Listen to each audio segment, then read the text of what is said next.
का वादा सच्चा है तो तुमको दुनिया की जिंदगी धोखे में न डाल दे, और न बड़ा फरेबी यानी शैतान तुम्हें अल्लाह के नाम से फरेब दे। शैतान तुम्हारा दुश्मन है, तुम भी उसे दुश्मन ही समझो। वो अपने पैरों के गिरोह को बुलाता है ताकि वो दोजख वालों में हो जाएं। जिन्होंने कुफ्र किया उनके लिए सख्त अजाब है, और जो ईमान लाए और अमल नेक करते रहे उनके लिए बख्शिश और बड़ा सवाब है।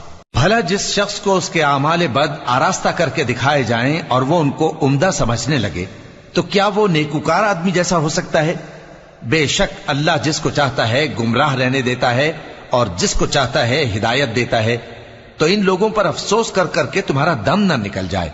ये जो कुछ करते हैं अल्लाह उससे वाकिफ है, और अल्लाह ही तो है जो हवाएं चलाता है, फिर वो बादल को उभारती हैं, फिर हम उनको एक बेजान इलाके की तरफ ले जाते हैं, फिर उससे यानी बारिश से जमीन को उसके मुर्दा